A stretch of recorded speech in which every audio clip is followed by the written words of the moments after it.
Hi, Peter Charles here, Hooked for Life Fly Fishing. And today we're going to tie a fly called the Umpqua. Now, as you can imagine, it comes from the Umpqua River, and it dates from 1935. It's an interesting pattern using chenille or wool, and it's quite bright, so it'd be a good dull day kind of fly. So let's get going and have a look at the material. We're going to use a deep water salmon single in a size 2.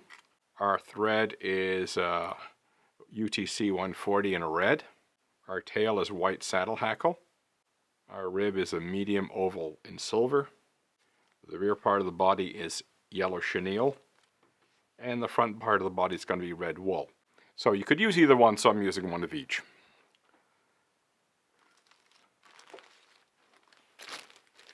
Our wings are bucktail. We're using both white and red. And we're going to be using a brown hand for the hackle. So let's get going. As always, with chenille and wool bodies and that sort of thing, we don't have to get fussy about the body, the winding on of the thread for the body. Okay, first step is to tie on our tail. So I just took a nice clump of white there. This pattern, by the way, will allow you to use also white calf tail, for example. You could use white rabbit. That would be a cool tail, too. But here I'm just going to use good old saddle hackle. And a few turns to secure it.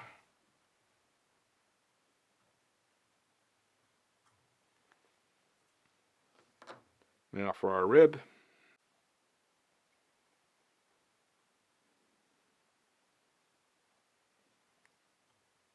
Okay, now we'll put on our yellow chenille. And as usual, I've trimmed off a little bit of a tying in point.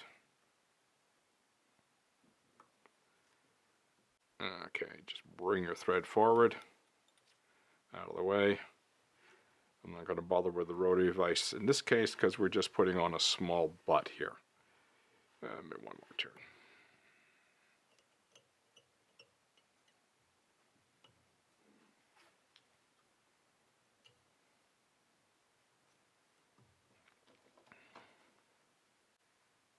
Okay, trim that off.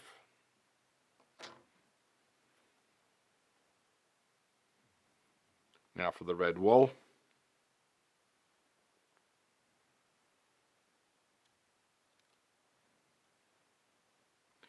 Now this particular wool is actually knitting yarn, and you can certainly use knitting yarn for this sort of application if you wanted to. It's bulky enough that will allow you to make a relatively thick body. Now I'm going to start by pulling it tight. This will squish it down, and I'll come back and put one turn at the back and then come forward.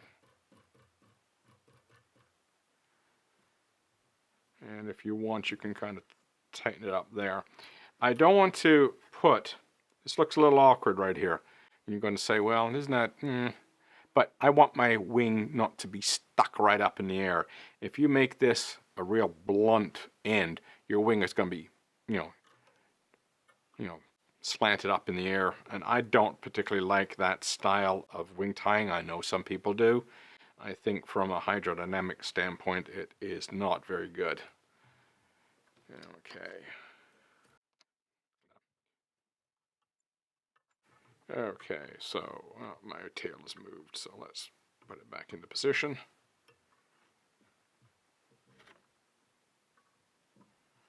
So, turn it to the back. I come forward. Now you can see I'm changing diameters here with the wool, so you have to adjust your rib. Otherwise, the turn of the various turns the spacing will vary.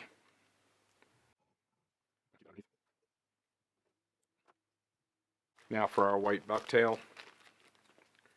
Don't put a big clump on here because we are going to be putting some red on there as well. So I'm going to keep this clump fairly sparse. As per usual, pick out the short bits. Now, because this wing is not very long, it's probably a good idea to stack it. And it gives us a little bit more of a substantial wing without an extra bulk. And that did not stack that well. Oh well, it'll have to do. I'll position the wing about there. I'll trim that off. When you're putting in multiple layers of bucktail, it's better to trim first. It reduces the bulk. Bring your thread to the back. Now we're just going to put some bucktail along each side, some red bucktail along each side. Don't get gung-ho with it. It's just a little bit we need. It's just a little red accent. So that's one way to align. You could try stacking them, but you can also just pull out the long bits and leave the short bits in place. So I'm just going to measure that.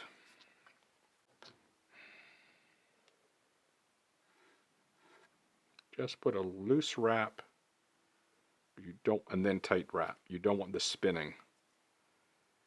Okay, work that down. Come back.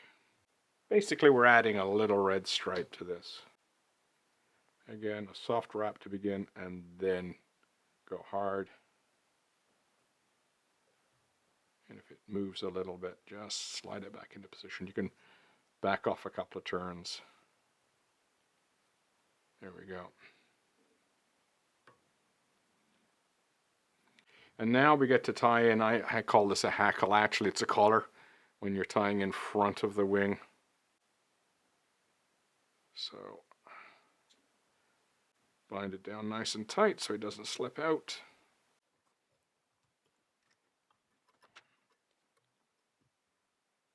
And just make sure you're wrapping your turns in front of the previous turn.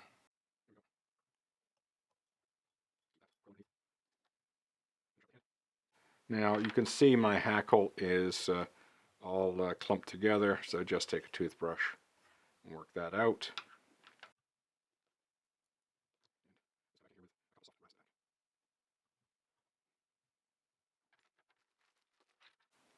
And finally we'll whip finish.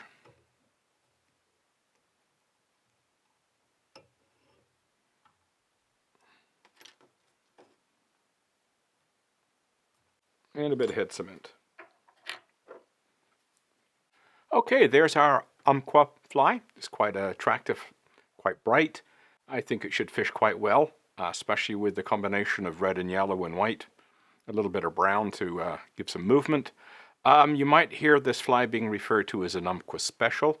That particular variant pertains to putting a fly that has the jungle cock.